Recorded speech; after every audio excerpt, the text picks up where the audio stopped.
porque de repente não está sendo. E aí você não pode reclamar que os meninos não queiram mais ler é, prosa de ficção, poesia, romance literário, conto. E que, consequentemente, eles serão adultos que, se forem procurar uma livraria, vai ser para ler o Vincent Bevins ou a Brittany Kaiser.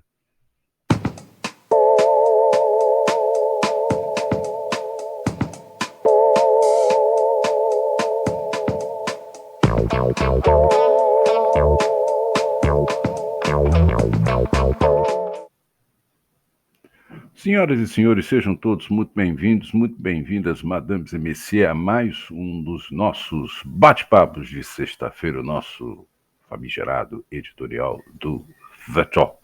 Nosso bate-papo de toda sexta-feira. Nem sei o que eu estou fazendo aqui hoje, porque, afinal de contas, essa gripe é uma gripe diferente. Ela só ataca você durante 2 dias, mas você precisa ficar resguardado para as próximas 2 semanas. E com esse tempo maluco que fez essa semana, né? A partir de terça para quarta-feira, com essa ventania. Imagine, na madrugada de terça para quarta fez 11 graus, quase 10 em algumas regiões aqui na cidade, de uma tempestade ali na divisa do Rio Grande do Sul com o Uruguai. Imagine que é uma tempestade, é um ciclone de proporções épicas. Eu só dar um golinho aqui no meu cafezinho. No meio do caminho, um frio de 11 graus. Para quem está saindo de resfriado de gripe, já sabe, né? Acho que já deu para sacar que a minha voz não anda muito boa também, né? Ainda estou com traços dessa gripe de 2 semanas, né? Foi no final de semana retrasado, que realmente fiquei bastante acamado durante 2 dias, mas já na segunda-feira eu já estava bem e tal, mas, né, tem que barbas de molho, porque essa gripe não tá brincadeira. É isso aí, galera. Antes de a gente partir para os serviços, como eu sempre faço em todos os nossos bate-papos, aquele pedido do humilíssimo editor para abstrair os sons ao redor, aquela cachorrada, a malucada, aqueles gatos que atacam latas de lixo, querem comer resto de comida que você deixou ali na porta do... Eu tenho uma casa que tem quintal, né? Então ele fica ali, né? O lixinho fica meio que ali do lado de fora da cozinha, mais ou menos ali na porta entre a cozinha e o quintal. E os gatos estão descontrolados. Eles querem comer tudo, querem comer lixo, resto de pão. É uma beleza, gente. Aí os gatos gritam, as telhas voam, o frio que faz em casa é de 15 graus, do lado de fora é 11. Tá uma beleza, gente. Vai ser difícil eu me recuperar dessa. Eu vou chamar de gripe, tá, gente? Tá mais para resfriado do que para gripe. Mas enfim, né? Vamos lá. Eu quase estava nessa sexta-feira indicando para vocês o editorial de lançamento do número 8 do The Talk, né? E a gente falou um pouco da vida do Anthony Burgess. Eu quase estava fazendo isso, meio que em cima da hora, como eu costumo fazer na maioria das vezes, meio em cima da hora, liga a câmera, liga o microfone e vamos nessa, certo? E porque realmente a situação não estava muito simples, né, em termos de cansaço, gente. Aí não é nem um resfriado, é uma espécie de grande estafa mental que está me acometendo de uns tempos para cá, onde de fato está cada vez mais difícil manter o mínimo de cordialidade, saúde mental e ânimo diante das vicissitudes da vida, em especial dessa vida econômica, financeira, profissional, arruinada por péssimos manejos de doença. No caso mais recente da tal da pandemia, que tem gente que diz que chegou ao fim, aí a pandemia volta a infectar X pessoas, aí você passa 2, 3 dias sem nenhum caso de óbito causado pelo Covid, aí volta a ter óbito, e aí, enfim. Não vou entrar aqui no detalhe da coisa, que vocês já estão, aliás, para lá de informados em relação às coisas relacionadas a a essa pandemia. Agora estão surgindo aí novas pandemias, uma mais recente, uma tal de varíola. A varíola está voltando. Enfim, gente, eu não vou entrar aqui no assunto, porque o papo aqui é literatura. Esse tipo de assunto vocês já estão cansados de saber, vocês já têm, né, bastante informação, vocês já estão todos devidamente bem informados a respeito disso. Não vou aqui gastar mais tempo a respeito desse assunto. Vamos falar de livro, literatura, leitura, que é o nosso tema aqui. No serviço desse editorial, está aí na tela para vocês o lançamento do mais recente trabalho do queridíssimo William Wilson. É agora à noite, 20 horas, lá no Céu das Artes, no Humaitá. Você está sapeando aí na cidade de Santos? Tá aí de bobeira? Pega o Humaitá 933, o busão, que o Céu das Artes fica no ponto final do Humaitá 933, ou 933 Humaitá, tá bom? Tá andando aí na rua, faz o sinalzinho lá pro ônibus, ó, para aí, entra lá, paga lá né? O, enfim, o valor lá da viagem, do ônibus, né? Da tarifa, e espera aí até o ponto final. Chegou no ponto final, o Céu das Artes, está lá o nosso querido William Wilson, no lançamento do Humaitá 933, a Embaixada de Dois Mundos, tá? Li a obra, recomendo, vale a pena estar presente nesse lançamento de agora à noite, vale a pena cada página. Também vale a pena certas coisas. Já guardei certas coisas? Deixa eu dar uma olhada aqui. Acho que eu já guardei. Está, certas coisas já está devendo. Ah, não, tá aqui. Peraí. Também vale a pena esse aqui. Oh, gente, é uma pilha de livros que tem aqui. Casa de editor de literatura, gente, adivinha. Livro, pilha de livro. Enfim. Que esse aqui que é certas coisas. Esse aqui é o primeiro trabalho dele, tá bom? Então vocês agora à noite vão até o Céu das Artes, em São Vicente Continental, no bairro do Humaitá, para o segundo trabalho dele. Esse aqui é o primeiro, certas coisas. Segundo trabalho, que é o Humaitá 933, tá, gente? Vamos lá. Divirtam-se, se não me engano, o querido William Wilson deve ter uma data aqui para Santos, deve ser na Estação da Cidadania, por enquanto, ainda não tem nada confirmado, mas ele deve fazer também o lançamento, né, do Humaitá 933 em áreas santistas, tá bom? Bom, pessoal, esse aí é o serviço, está aí na tela para vocês, né? O convite para agora à noite. E no nosso bate-papo tem leitura. Quer participar né? Quer participar de bate-papo, de canal de literatura, de folha literária e não quer ler? Tá ruim, né? Vamos ter leituras neste momento. Tá bom, gente? Então a gente vai começar com uma leitura antes da gente finalizar a nossa terceira parte com alguns comentários a respeito daquilo que vamos ler neste exato momento. Pois bem, pessoal, estamos aqui com a leitura da nossa a versão britânica de uma revista chamada GQ. Eu acho que é assim que se fala, GQ. GQ. É British GQ.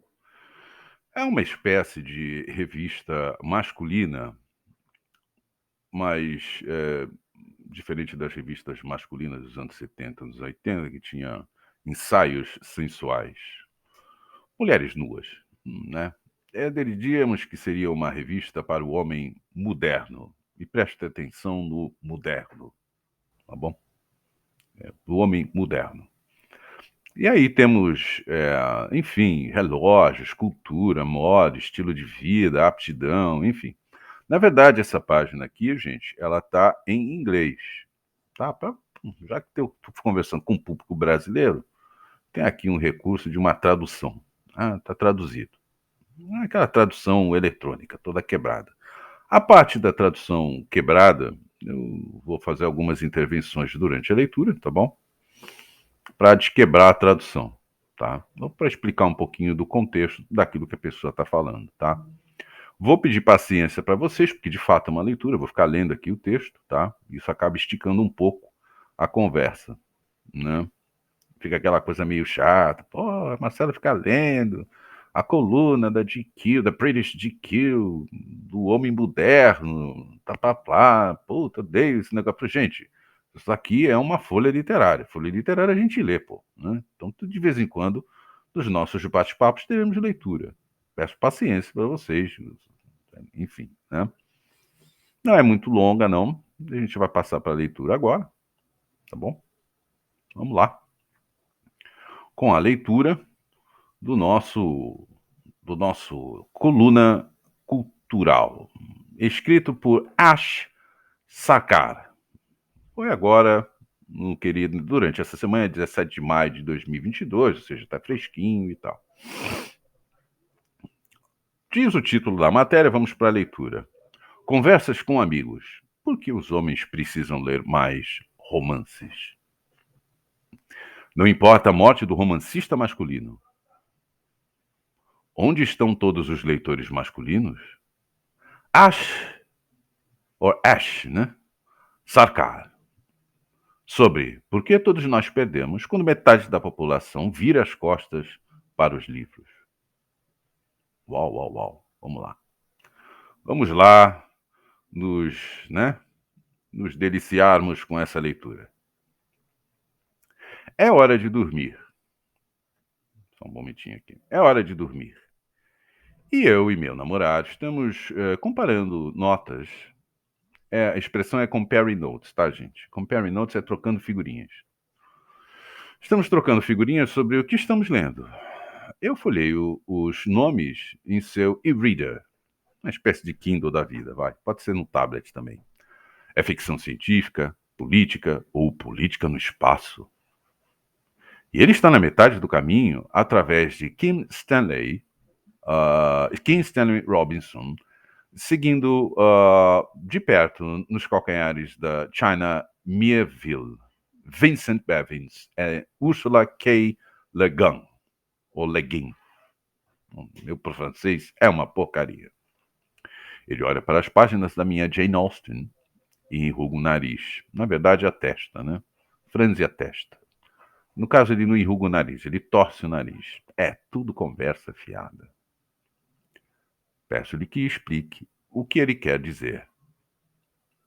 Bem, é um monte de conversa. Ele se esconde com a extensão de Marte Vermelho e me deixa nas salas de visitas de Mansfield Park. Não é que ele seja uma proteína em pó onde o cérebro deveria ser um irmão, humano, deveria ser parceiro. Na verdade, ele carrega todas as marcas de um homem totalmente reconstruído. NTS no rádio, ganchos de sino na prateleira, uma associação de yoga usada pelo menos 3 vezes por semana. Mas a ficção literária, ao contrário de não ficção, história ou ficção científica, simplesmente não o interessa.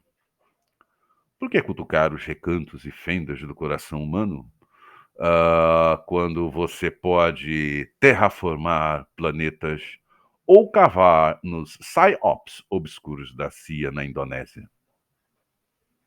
Ele não está sozinho. De acordo com a Nielsen, que é uma agência de pesquisa, enfim, de marketing, né? A Nielsen, que trabalha com marketing corporativo, essas coisas todas. Apesar dos homens que compõem metade da população, eles representam apenas 20% do público para a ficção literária. Opa, escapou, voltemos. Parte disso pode estar em mudança na paisagem dos próprios autores. Em 2000, os homens compunham 61% dos hardbacks, dos livros, né, de capa dura, mais vendidos no Reino Unido. Em 2020, esse número cai para 43%. Onde homens brancos heterossexuais, nem sei se isso aqui é uma pergunta, deixa eu ver aqui. Não me parece ser uma pergunta. Isso. Onde homens brancos heterossexuais costumavam dominar as listas de best-sellers e listas de prêmios. Agora são pessoas de cor, pessoas LGBT e mulheres que estão tanto na vanguarda da escrita e impulsionando as vendas nas lojas. Bernardine Evaristo, Paul Pitti e Anna Burns foram elogiados pelo comitê provavelmente do Man Booker, por sua experimentação narrativa. Enquanto isso, editores de todo o país vasculham a internet para o próximo Sally Rooney, ou para a próxima Sally Rooney, vamos colocar aqui no feminino. A escrita comercialmente bem-sucedida por mulheres não é mais automaticamente designada como chick-lit. Nos últimos anos, o trabalho de Miriam Case foi criticamente reavaliado. Enquanto isso, Tori Peters e Candice Carty-Williams ganharam números de vendas decentes. Autores de celebridades, aqueles com grandes bases de fãs, como Richard Osman, Lee Child, podem mudar de produto, mas criativamente, homens brancos heterossexuais não acompanharam aqueles que já foram enviados para as margens. Tipo, solidariedade bom, enfim, gente, eu estou tentando não falar palavrão, mas vocês já entenderam, né? O palavrão. Temos aqui o canhão literário sobreviverá tendo que ouvir mais de minorias étnicas, mulheres e pessoas estranhas. Esse pessoas estranhas é uma tradução literal com queer people. Queer people seriam os LGBTs, tá bom, gente? É uma tradução quebrada aqui. É o famoso queer. Queer é um nome em língua inglesa utilizada para os LGBTs, né? Temos os queers, né? Deixa eu dar uma ajeitadinha aqui, que estou com problemas sérios de iluminação da braba aqui. Vamos lá. Continuando a nossa história aqui. Não me faça mal, ou não me entendam mal, este não é outro artigo lamentando a escassez de homens brancos heterossexuais na literatura contemporânea. A cultura muda mais rápido que a política. Os líderes eleitos olham para os direitos tipo Black Lives Matter, Me Too e LGBT com hostilidade ou confusão, mas editores e editoras aproveitaram o momento identitário, também conhecido como política identitária, com todo o zelo dos recém-convertidos. Degustadores da elite não podem proporcionar igualdade social, mas estão tentando encomendar uma paisagem cultural diversificada para a existência. Eu acho que o canhão literário, né, sobreviverá tendo que ouvir mais de minorias étnicas, mulheres e pessoas gays, e um pouco menos de professores de universidade, professores de meia idade de universidade, lamentando a orientação atualizada de seu empregador sobre assédio sexual. Embora os privilégios materiais de raça, classe e gênero permaneçam teimosamente intactos na sociedade, a distribuição de uma visibilidade mudou, o que significa que os grandes cachorros grandes, brancos, caucasianos, de alguma literatura que antes gozava de algum prestígio, não podem mais não podem mais se apresentar como uma perspectiva universal. Agora que as minorias e os historicamente marginalizados têm voz na publicação, ninguém precisa de Jonathan Franzen ou Martin Amis para falar em nome da humanidade. Quem são os homens quando não conseguem simplesmente reivindicar o status de narrador divino?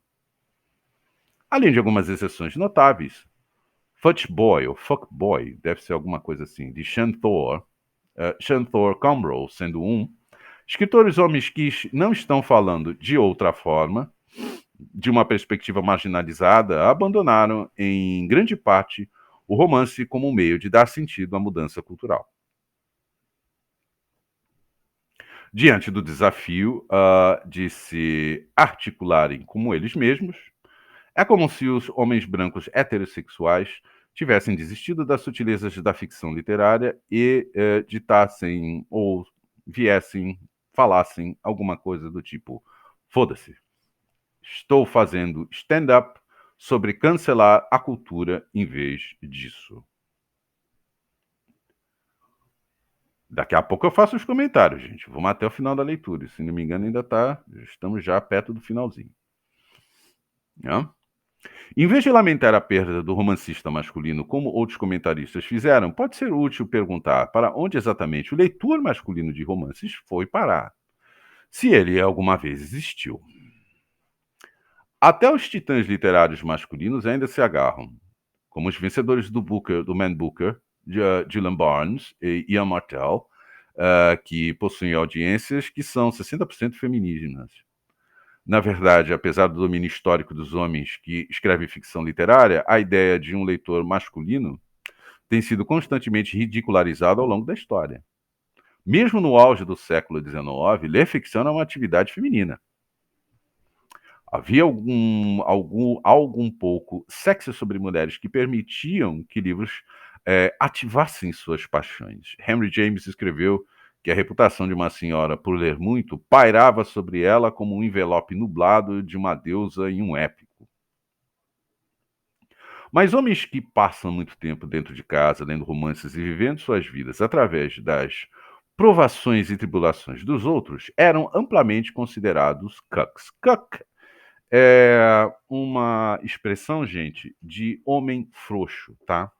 É um cuckold, chamado o famoso cuckold. O que era o cuckold? Cuckold é o cara que convida o negão para fazer a festa da sua mulher, entendeu? É isso. É um cuckold, né? É o famoso cuckold. Eu estou tentando aqui acertar a luz aqui, mas tá difícil, gente. Vou fazer um corte aqui, daqui a pouco a gente volta. Então, o que é o cuck? Ou cuckold? É aquele cara que, de repente, sexualmente não satisfaz mais a sua mulher, e a sua mulher bate o pé no chão e falou assim: olha, agora vai ser com a geral, tá bom? Vou chamar os caras aqui para casa para transarem comigo e você ficaria aí do lado, se deliciando com o meu gozo sexual, tá? Você não vai participar da festinha, vou convidar os caras, sei lá, a vizinhança, o prédio inteiro, a rua, quem estiver passando na rua, se de repente satisfaz essa mulher sexualmente, ela bate o pé no chão e fala: olha, o máximo que pode acontecer com você, meu querido marido, é você ficar do lado observando como é que se faz um bom trabalho sexual. Isso é o cuck, tá? Ou cuckold, tá? Para quem não conhece essa expressão em língua inglesa, tá? Ou seja, seria o corno frouxo que a mulher passa para trás e ainda com a participação dele ali do lado assistindo, né? Sei lá, um estranho transando com sua mulher. Seria mais ou menos isso, tá? Voltando aqui, o interesse literário de um homem tinha que ser justificado pela ambição, ligado à sua capacidade masculina de ação ou contextualizado na exploração do mundo real. Eles vagam sozinhos como nuvens, tocam o coração das trevas, buscam aventuras na estrada e acabam ficando com disenteria. Essa divisão de gênero da imaginação perdurou até mesmo através das revoluções sociais e políticas do século XX. Karl Ove Knausgaard falou do peso sufocante das expectativas de gênero em sua própria experiência de escrita. Colocou tanta dúvida em mim que nunca me recuperei, disse ele ao The Observer. Eu não falo sobre sentimentos, mas escrevo muito sobre sentimentos. Ler, isso é feminino. Escrever, isso é feminino. É insano. É realmente insano, mas ainda está em mim.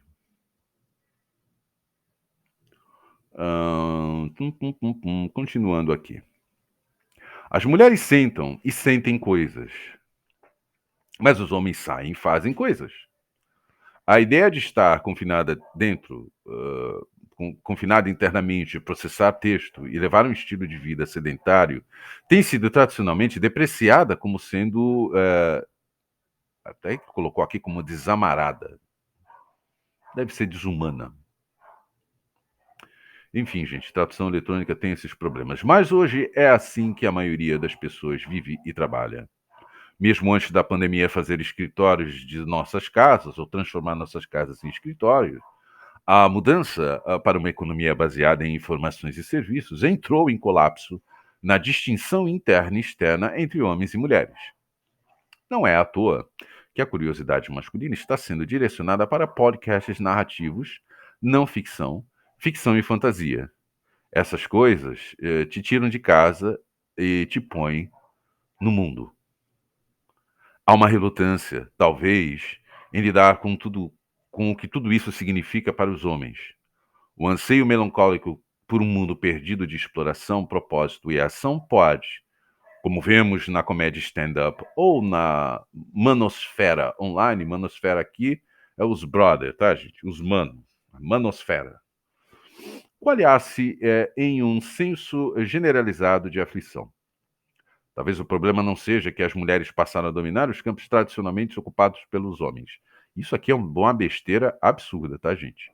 Quem fez um bom curso de letras, essa frase é terrivelmente uma besteira abissal. Mas que os homens realmente não querem pensar sobre como as condições econômicas e a mudança de valores culturais as tornaram mais parecidas com as mulheres. Os tornaram mais parecidos com as mulheres. Ok. Mas a coisa é, as mulheres não leem apenas romances para nos entendermos. Nós as lemos para se entenderem. Ficção literária é, como podemos estudar, a fragilidade humana, tornando o mundo dos sentimentos, amizade, amor, dilema pessoal, rivalidade, dinheiro e psicologia terreno rico para exploração. Isso também é altamente, essa frase aqui é altamente preconceituosa. Altamente preconceituosa. E com o egoísmo de um voyeur, quero saber como é que é para os homens. Isso significa mais romancistas homens, claro, mas também mais leitores masculinos. Faça uma pausa de Marte e explore o cosmos das minúcias emocionais. Todos nós poderíamos fazer com muito mais de sua conversa fiada. Bom, gente, vamos lá. Tentarei ser breve para não esticar demais o assunto. Tem vários trechos aqui que eu nem vou voltar aqui, tá? Mas tem trechos aqui que é assim, é de um preconceito absurdo, né? É um texto altamente preconceituoso. Eu vou explicar por quê.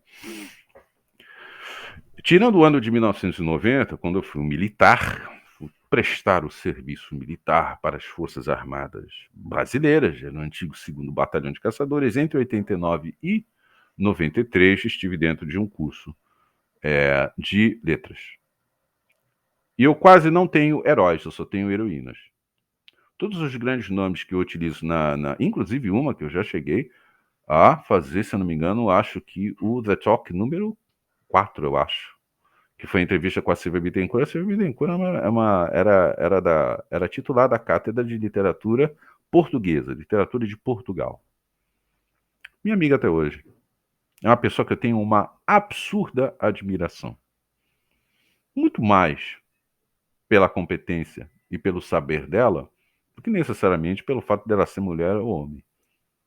Quem fez um bom curso de letras na Católica em Santos, na virada do final dos anos 80, início dos anos 90, só tem heroínas, não tem heróis. Até tinha alguns professores ditos do gênero masculino, mas a maioria da nossa referência, toda ela feminina. Então vamos lá, gente. Vamos passo a passo na nossa conversa aqui, né?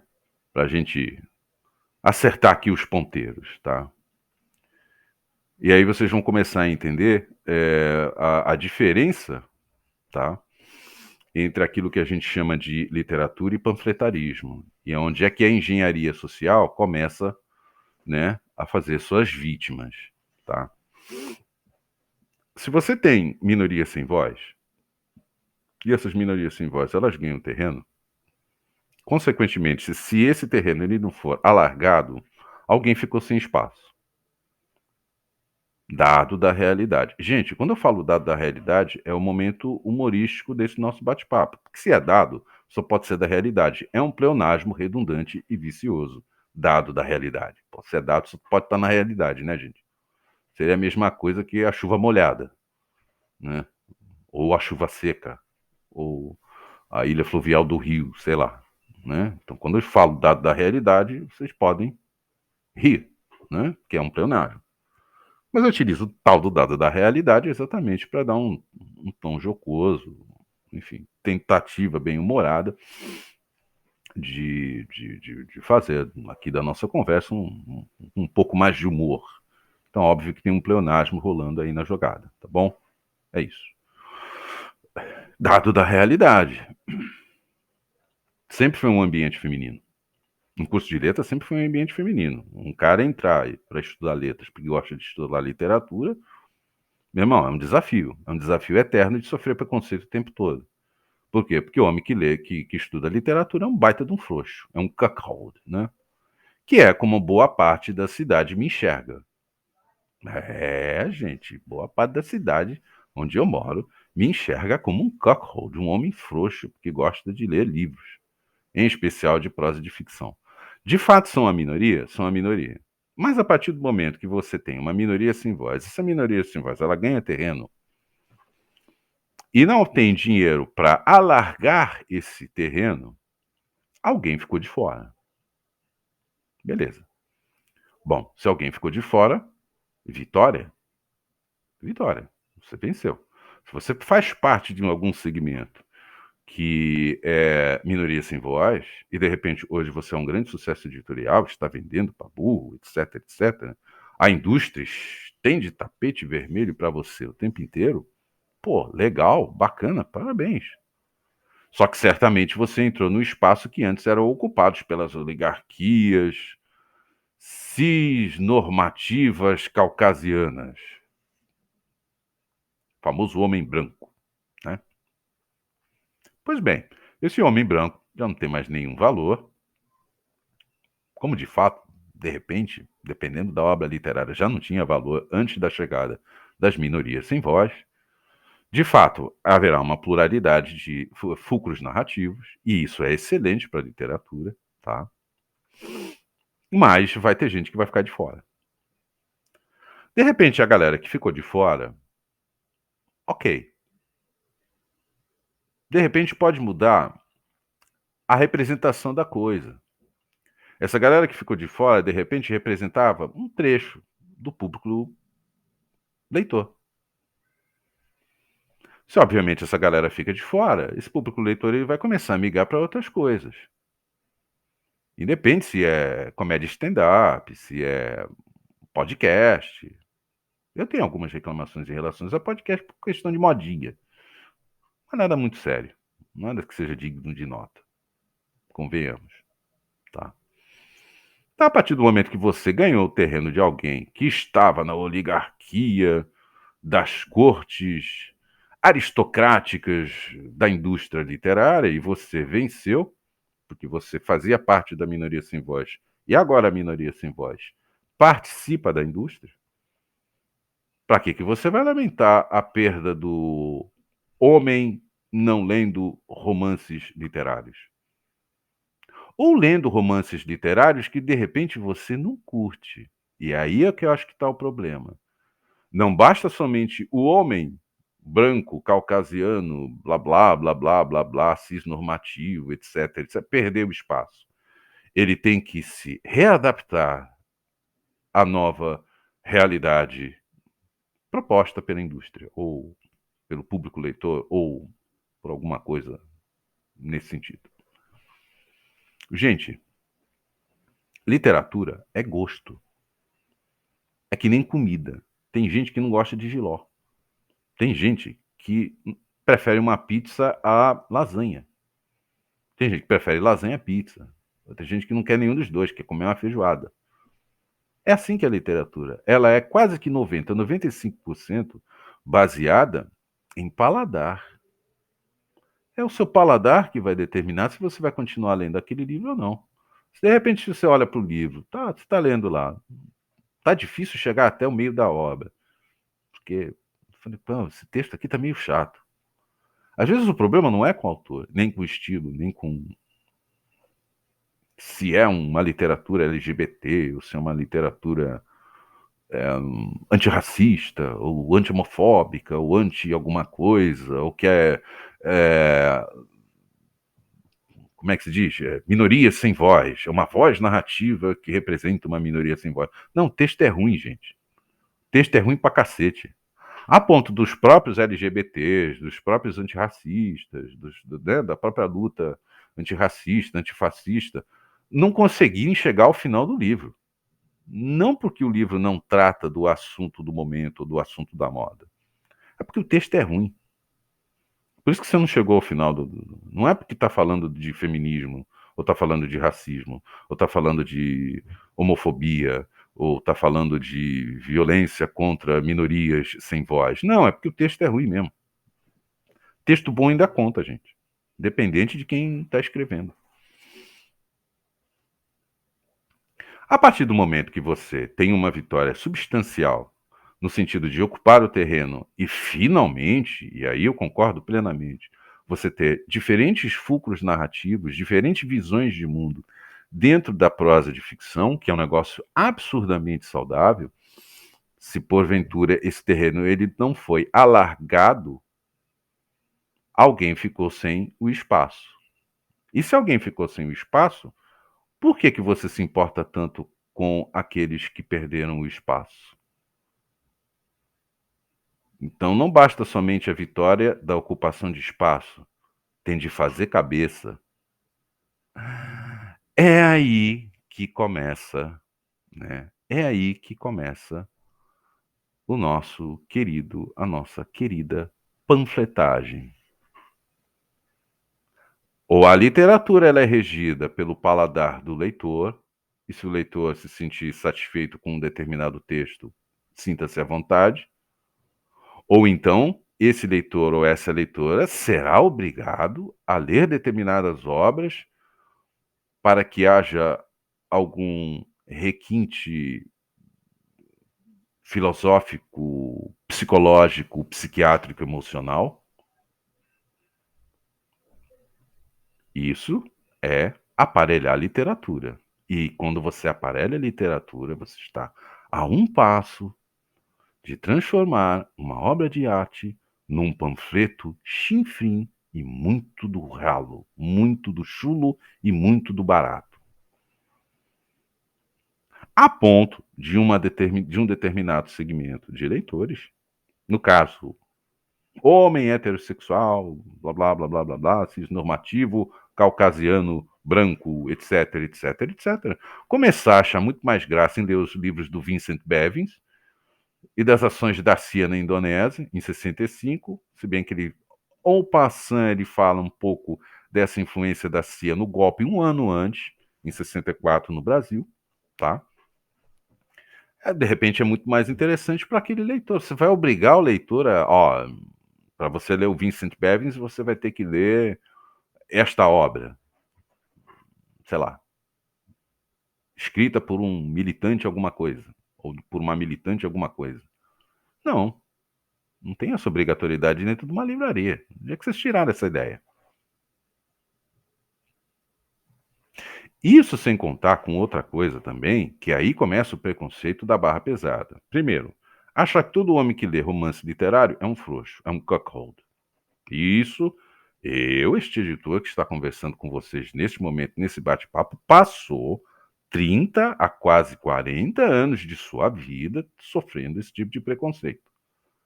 Ah, seu Marcelo, é até um cara legal, mas, pô, ficar lendo Carlos Drummond de Andrade, Castro Alves, Cruz e Souza, Lord Byron, Jane Austen.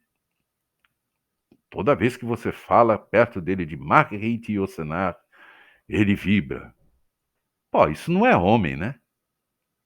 É um homem meio frouxo esse tal de Marcelo, né? No caso, Marcelo, eu o editor desta folha literária. Tá bom, gente? É isso. O que é o Marcelo? Qual é a profissão dele? Dá aula de inglês e lê. Não bosta, né? Essa é a realidade que eu enfrento nos últimos 3 a 4 décadas. Pelo simples fato de gostar de abrir um livro e ler. E quer saber? Nós não somos, de fato, a maioria. Nunca fomos. Por que agora a gente tem que ser a maioria? Não faz o menor sentido. A gente nunca foi a maioria, pô. Sempre tratado de qualquer jeito. Sempre tratado de, sei lá, ler romance literário. Em vez de ir pra balada tomar cachaça e pegar mulher, às vezes até faz isso, mas também tem finais de semana que quer ficar em casa lendo livros. E para piorar, romance literário. Ou quando não poesia. Aí a coisa piora sensivelmente. Porra, Marcelo lê poesia. Poxa, que merda, né? Enfim, gente, eu tô tentando não falar muito palavrão, mas é de merda para baixo o tipo de gracinha que a gente ouve nos últimos das 4 décadas. E isso porque nós não somos a maioria, nunca fomos. Por que que a gente está sendo procurado nesse momento para... porque você tem que ler As Minorias Sem Voz. Mas espera aí, literatura não é feito sobre paladar, sobre prazer? Sim, porque se a literatura largar o elemento prazer, ela simplesmente desaparece. E muitas vezes o que entra no lugar é uma terrível panfletagem, que é o que me parece que está acontecendo nos dias de hoje. Porque hoje em dia você não faz mais literatura para agradar o seu leitor ou apresentar algum tipo de voz narrativa completamente diferente, doida, malucada, para o júbilo e o prazer do seu leitor e da sua leitora. Para curtir a leitura. Não. Tem que ter uma lacraçãozinha no meio da história. Senão a indústria fica muito triste com você porque não tem uma lacraçãozinha no meio da história. Mas, gente, não era por prazer? A gente não luta pela liberdade para sentir um pouco de prazer no gesto da leitura? Mas por que que tem que ser só esse tema, só esse tipo de abordagem, só esse tipo de voz narrativa? Por que que não pode ser uma outra possibilidade? Principalmente depois do evento da chegada das minorias sem voz, que proporcionaram para a gente uma pluralidade riquíssima de diferentes vozes narrativas, de diferentes visões de mundo dentro da literatura. Por que que o homem, o leitor masculino, caucasiano, cisnormativo, está sendo tão questionado e tão procurado num momento como esse?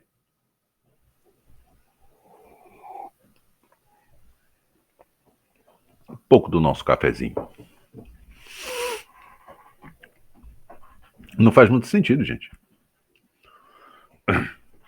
Se você ocupou e tirou do posto o homem cisnormativo caucasiano, etc., etc., que formava aquela oligarquia das cortes aristocráticas da literatura e do ápice do romance no século XIX, se eles perderam posto, dane-se. Se o homem não está mais interessado em ler romance literário, dane-se. Dane-se. Vitória, pô. Pô, lutou todo esse tempo para conseguir o espaço, e aí, quando consegue o espaço, aos perdedores, as favas. Né? Aos perdedores, abacaxis e bananas. Deixa lá os caras se virarem, pô. Esse espaço agora é nosso. A pluralidade da riqueza da literatura, dos temas que você pode abordar num romance literário, essa riqueza agora é nossa. E os caras que perderam, perderam, pô. Foda-se. Tanto faz. Não movimentam sequer mais a indústria, pô. Mas por que esse interesse? Ah, porque você deveria ler mais Jane Austen. Eu acho que todo mundo deveria ler tudo. Eu não leio Marguerite Yourcenar, eu não leio Raquel de Queiroz, eu não leio Maria Valéria Rezende por causa dos temas. O tema é secundário. Eu leio pelo talento dessas escritoras em imprimir estética. Elas movimentaram mundos e fundos para imprimir um determinado teor e ritmo estético a essas obras literárias. E hoje em dia, essa estética, que deveria ser o carro-chefe de qualquer boa literatura em qualquer lugar do mundo, isso agora, pelo jeito, ficou secundário, né? Não se lê mais romance literário em busca da estética. Se lê de acordo com o tema, ou com o tipo de lacração que você vai fazer ao longo da história. Isso não é literatura, gente. Literatura é um prazer estético.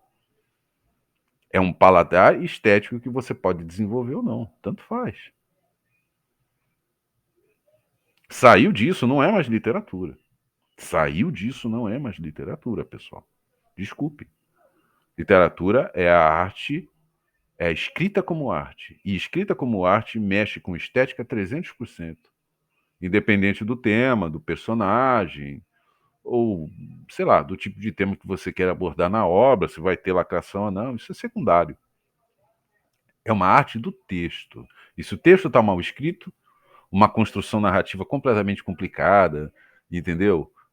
Voz narrativa completamente confusa ou muito mal elaborada. É isso que faz uma pessoa parar o livro no meio.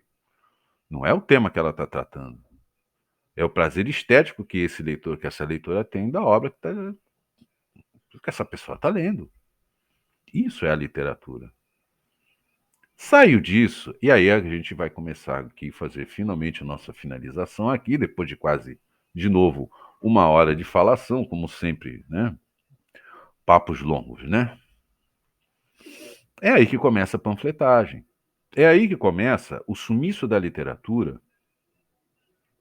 como prazer estético ou como esforço estético de se imprimir uma estética para dentro da obra literária e ficar com panfletarismo barato. E aí ficam questionando por que que vocês, cisnormativos, heterossexuais, brancos, etc., estão lendo Vincent Bevins. Porque, de repente, o texto do Vincent Bevins é do cacete. Por exemplo, recentemente, estou folheando um livro que eu acho extremamente interessante, que é a história da Brittany Kaiser, que todos vocês conheceram naquele famoso documentário Privacidade Hackeada, eu acho. Né? O nome em inglês é The Great Hack. Fez um baita de um sucesso na Netflix, o tal do Privacidade Hackeada. Acho que é Privacidade Hackeada, que conta a história e tem até a participação em boa parte do documentário da Brittany Kaiser, tá? Ela escreveu esse livro que é o Manipulados, tá? Estou dando uma folhadinha nesse livro e essa profissional de marketing, que ela é uma profissional de marketing absurdamente charmosa, competente, maravilhosa, tá? Ela realmente é um dos personagens do nosso século XXI, tá? Ela tem uma capacidade de contar as histórias, de sentar e escrever e contar as histórias, mesmo que seja um ghostwriter, mas ela tem uma capacidade de narrar para vocês histórias da passagem dela pela Cambridge Analytica, que é um negócio apaixonante. Dá quase que para dizer que é um livro-reportagem de uma estética única. Não tem como você abandonar o livro no meio. Pela forma como ela conta a história, com a forma como ela, entendeu, narra os detalhes, das sutilezas que ela coloca. É um negócio maravilhoso. Por que você não vai ler o Manipulados da Brittany Kaiser, pô? Se o livro é bom, por que eu, como cisnormativo, caucasiano, descendente de europeus, blá, blá, blá, blá, blá, eu tenho que ficar lendo a Jane Austen? Eu já li muito Jane Austen, principalmente no início da minha formação, época de faculdade, tá? Já li muito Jane Austen. E continuo lendo, mas eu leio por prazer estético, não porque ela é mulher. Galera, dá para sacar qual é o ponto? Literatura é escrita como arte. Ponto. Prosa de ficção é escrita como arte. Saiu disso, é panfletarismo. E agora, pelo jeito, tem agora não basta somente tomar o terreno, tem que ter uma cagação de regra, tá bom?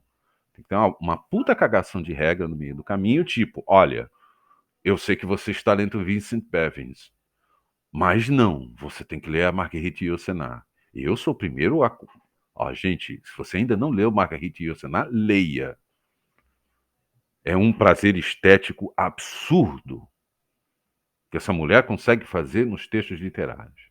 E tem um monte de gente ainda viva. Acabei de citar o nome da Maria Valéria Rezende. Leia Maria Valéria Rezende, que aquele negócio é um espetáculo.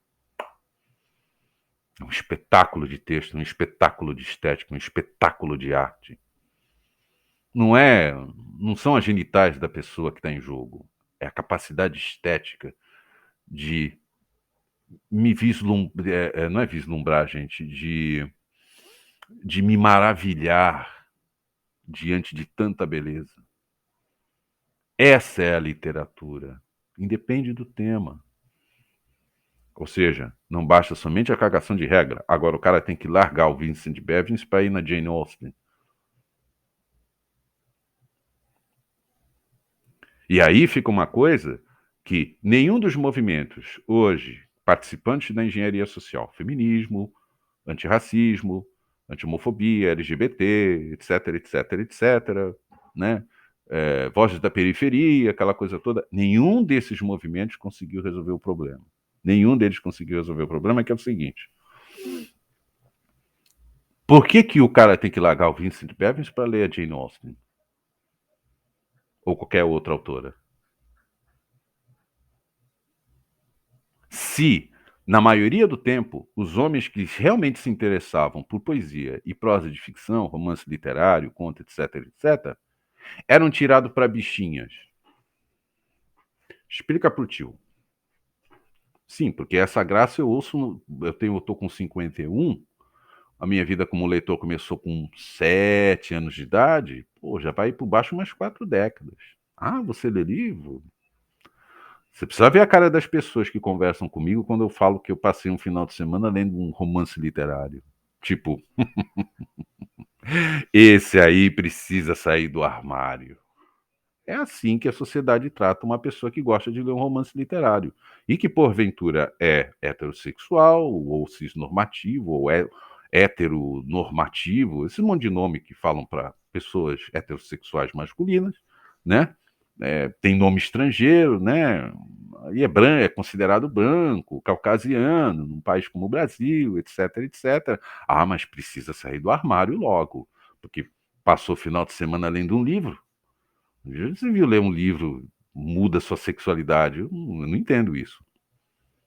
Mas é assim que quase que 90% da sociedade, em especial da cidade onde eu moro, que é uma cidade extremamente conservadora, me enxerga. Eu lido com esse preconceito nas últimas 4 décadas. E aí? Tudo bem? Tudo certo? Tá tudo legal? É isso mesmo? Porque se for isso, sabe quando vocês vão fazer a reformulação da plateia pegando o público masculino? Nunca, né? Nunca. Nenhum pai, nenhuma mãe vai, né, quando vê que o livro tá, vê que o menino tá muito, né, lendo, sei lá, romance literário, contos de terror, Stephen King. Eu falei, ih, rapaz, acho que meu filho vai dar problema. É nessa base, isso é a realidade da sociedade onde eu vivo. Olha que legal, né? Aí, de repente, fala assim, olha, mas não, né, o público masculino para a prosa de ficção, né, de ficção literária, corresponde a 15% do nosso volume de vendas. Oh, meu Deus, o que está acontecendo? O que está acontecendo é que a galera que está perdida nessa engenharia social por intermédio de alguma bandeira está perdendo a embocadura das transformações naturais que todo ser humano promove dentro da sua própria vida. Se um determinado segmento conseguiu chegar a determinados postos de comando e ocupar determinados espaços, algum segmento social conseguiu fazer isso, antes de mais nada, parabéns. Segundo, isso significa que outros segmentos sociais eles vão ter que ir para outros espaços. Já que não tem espaço para todo mundo, alguma coisa vai acontecer. Quando essa coisa acontece, fala assim: ah, mas não é bem assim. Por que você está indo para o lado do Vincent Bevins ao invés de ler o Martin Amis? Por prazer estético. Mesmo que o livro do Vincent Bevins não tenha nenhum compromisso com estética. Ou tenha um compromisso com estética, mas estética totalmente limitada. É um livro jornalístico. Mas, de repente, está fazendo a cabeça de um determinado público. Um público que você que está militando dentro de uma desses vários segmentos, dessas várias bandeiras, né, propaladas por engenharias sociais, perdeu completamente a embocadura. Você perdeu completamente a embocadura. Tem um monte de transformação na tua frente e você não está conseguindo ver. Porque, de repente, os homens que gostavam de ler romances literários, já desde o século XVIII e XIX, eram tirados para mariquinhas. É tirado para viadinho, que tem que sair do armário, que tem que, sei lá, se assumir. Aonde isso existe, gente? Aonde a minha sexualidade é relacionada a qualquer atividade que eu faça profissionalmente ou por mero prazer? Não. Se eu quiser andar na praia, isso não muda a minha sexualidade. Se eu quiser ler um livro, isso não muda a minha sexualidade. Mas de onde é que vocês tiraram essa ideia? Eu continuo heterossexual como sempre fui. Só que, de repente, eu fiquei velho. Não quero mais ler novidade, não quero mais ler livros de novos autores. Eu quero ler o Plutarco. Quero ler Satiricon, eu quero ler sei lá, eu quero ler a Jane Austen, eu quero ler a Raquel de Queiroz. Não quero mais ler novidade. Estou no final da vida, pô. De repente tem um monte de circunstâncias pessoais que eu venho passando ultimamente, desde a falta de dinheiro a ter que cuidar de pessoas doentes em casa, que muda completamente a minha forma de ver a vida. E de repente pode ser que tenha mudado no meu paladar, não tem mistério nenhum nisso. Mas por que se eu mudei de paladar você fica tão sentido assim? A ponto de repente, né, escrever uma coluna para o British GQ, com um monte de preconceito embutido lá no texto. Nem vou voltar no texto, já fiz os comentários durante a leitura. É um negócio altamente preconceituoso. Quer dizer, de onde é que vocês tiraram a ideia? De que, bom, se eu sou homem, então eu tenho que andar com tacape, eu sou um troglodita, eu não tenho sensibilidade nenhuma, eu não paro para refletir sobre os erros que eu cometi na minha vida e corrigi-los, como eu venho fazendo ultimamente, no meu campo pessoal, no meu campo privado. Quer dizer, eu promovo verdadeiras transformações dentro do meu campo privado e até mesmo dentro do meu campo pessoal, até mesmo atingindo outros segmentos sociais que antes eu cometia determinados erros e hoje eu não cometo mais. Quer dizer, eu faço toda essa transformação e você ainda continua me enxergando como se eu fosse um troglodita andando com um tacape na rua. Quando eu passei os meus últimos 40 anos com romances literários na minha mão. De onde é que você tirou a ideia? De que eu continuo troglodita? Ou de que se eu ler os romances literários que você quer que eu leia, aí começa a cagação de regra. Aí sim eu me tornarei uma pessoa, sei lá, batráquio, né? Helps, uma pessoa inoxidável, porque eu estou lendo a sua bibliografia. Por que um dos esforços que eu faço aqui no canal é não ficar fazendo comentário de livro? Exatamente para não ficar fazendo sua cabeça. Você vai ler o que você quiser, o que te der prazer estético. Pronto. Eu posso até sugerir uma ou outra coisa. Semana passada, retrasada, eu contei isso um pouco sobre a história do Anthony Burgess e sobre uma laranja mecânica, tá? Mas sobre a tese de que a violência pode ser um valor dentro de uma economia que se movimenta com base na violência, ou seja, o assunto era completamente outro, mas se você se sentiu motivado, se você se sentiu motivado a ler uma laranja mecânica, sinta-se à vontade. Você terá na sua mão um grande romance literário. Não tenha a menor sombra de dúvida em relação a isso. Mas eu não faço esse tipo de coisa, de ficar, olha, o livro, o livro. Obviamente, iniciei o nosso bate-papo hoje mostrando certas coisas do Williams Wilson. Agora à noite ele está lançando o Maitá 933. Ele é um escritor aqui da nossa folha literária, do The Talk, e realmente é um rapaz de enorme talento. A gente também dá força para as pessoas, a gente também ajuda as pessoas, a gente também ajuda os nossos amigos, independente de qualquer coisa. Agora, em geral, eu não faço a utilização desse espaço do nosso bate-papo para ficar fazendo promoção dos outros. Eu até faço, mas faço de coração, faço porque eu já li a obra e tem um valor estético notável. Por isso que eu faço a recomendação. Mas, em geral, eu não fico mexendo com o livro nem sugerindo títulos. Exatamente para você ter a liberdade de você escolher, de acordo com o seu paladar estético, aquilo que te agrada. Por quê? A escrita como arte é para o seu agrado, é o seu sabor, paladar estético. Pronto. Saio disso, está entrando dentro de uma engenharia social que é completamente panfletária. E isso sem contar que é uma engenharia social meio estranha, canhestra, esquisita, de que não basta você perder terreno, agora você terá de ler a minha bibliografia. Nem preciso dizer que estamos a um passo do fascismo. Por que vocês têm que ler a minha bibliografia? Por que eu tenho que chegar aqui dentro desse canal e falar da bibliografia que eu acho que vocês têm de ler? Não, nunca fiz isso e nem vou fazer nos nossos bate-papos. Você lê o que você quiser. É assim que funciona. O que te dá prazer estético? É esse livro aqui, essa autora? Ah lá. Sinta-se à vontade.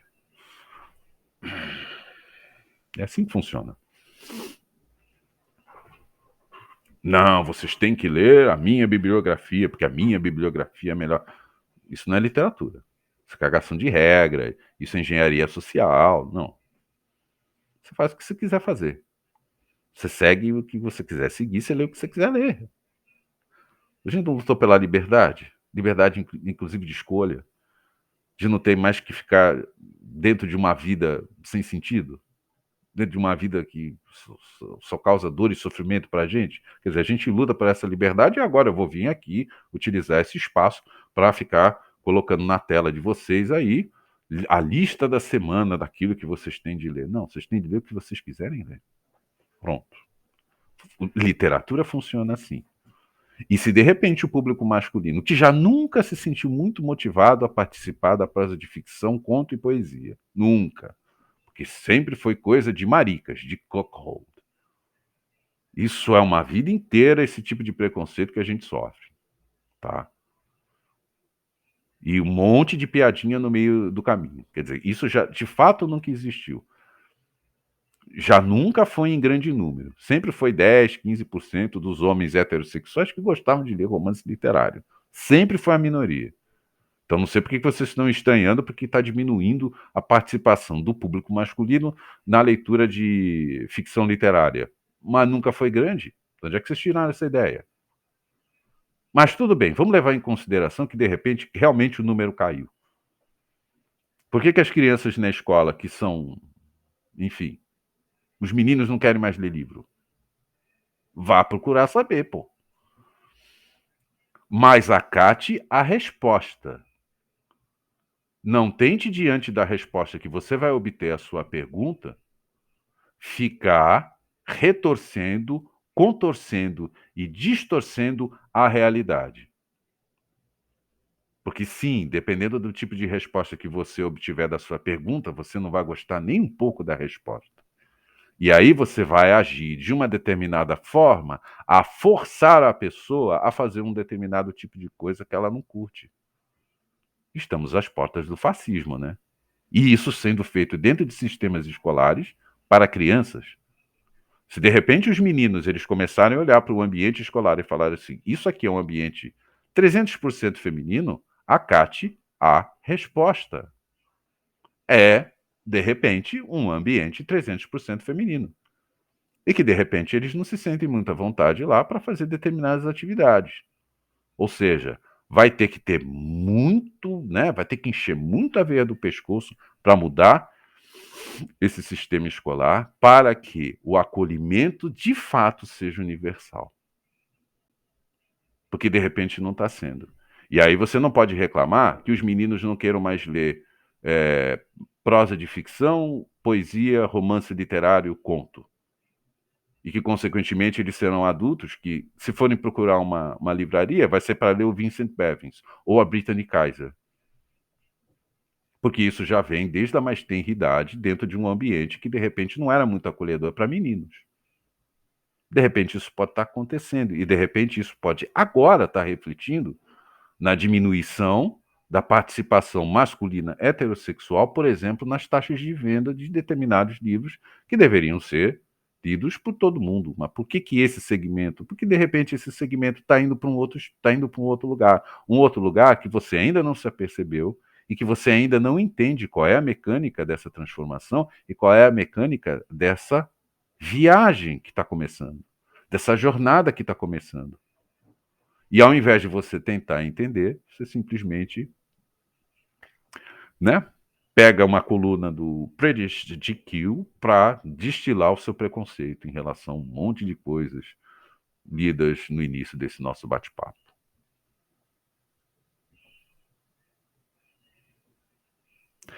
É isso, pessoal. Já para lá de 1 hora e bate-força, como sempre, nunca consigo fazer aqueles bate-papos curtos.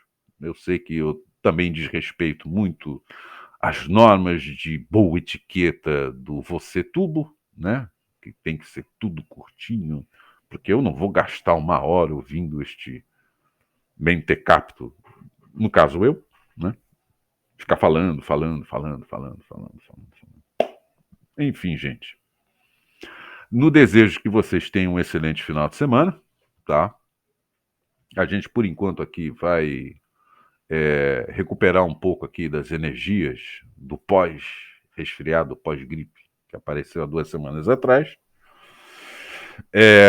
E antes de me despedir, uma questão para a gente refletir, para a gente analisar direitinho, tá? Que é o seguinte: eu, por pouco,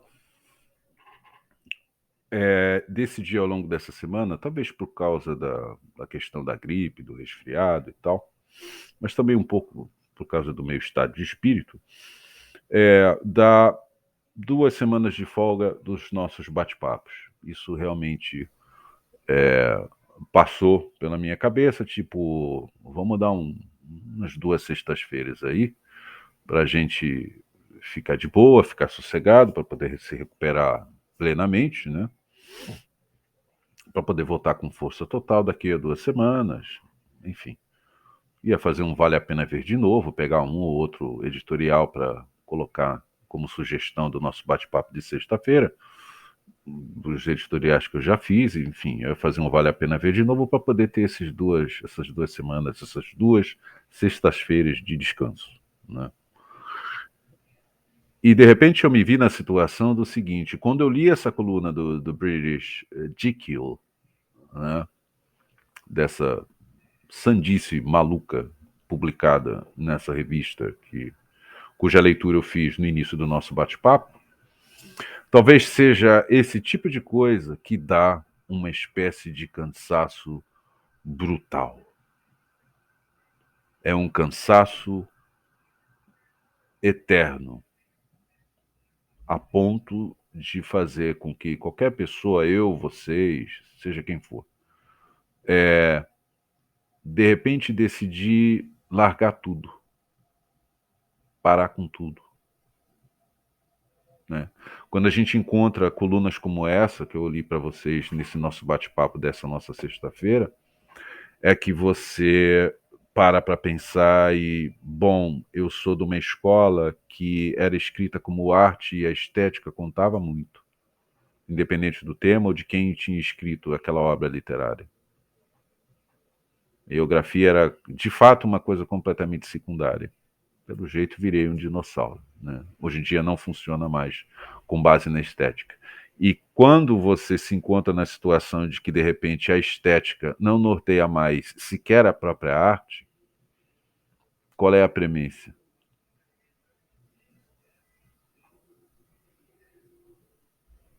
Sei lá, talvez nenhuma. E aí você acaba se questionando, né? Mas então, Marcelo, o que é que você está, de fato, fazendo? Com bate-papos de 1 hora, 1 hora e 15, 1 hora e 20, falando, para um mundo que não existe mais. Qual é a premissa? E qual seria a motivação, né, para continuar fazendo isso? E eu tenho me questionado fortemente se eu continuo ou não. Porque se é para isso, eu acho que eu não tenho mais o que dizer e muito menos com o que colaborar em favor da estética. Hora do recolhimento e do recolhimento até a morte. Silêncio total, porque não faz mais sentido, né? Bate-papos longos de 1 hora, 1 hora e 15, em torno de uma coisa que as pessoas, pelo jeito, elas não têm mais, não é mais o substrato dessas pessoas, né? Não existe mais essa premissa, né? Talvez seja a hora de definitivamente parar, tirar o time de campo, né? Recolher os jogadores, aceitar a derrota e, enfim, tentar uma outra profissão. Quem sabe na próxima profissão, né, ou na próxima atividade artística, cultural, estética, etc., eu não seja taxado disso ou daquilo, de corno a homem frouxo, de viadinho a qualquer outra coisa, né? Pelo simples fato de gostar de ler romances literários, por exemplo, e poesia. Bate o cansaço. E quando bate esse cansaço, vem muito forte a ideia de definitivamente largar tudo. Porque chega num determinado momento que a coisa começa a virar pérola aos porcos. De fato, você começa a sentir o tamanho da roubada. Enfim, gente, uma ideia para refletir.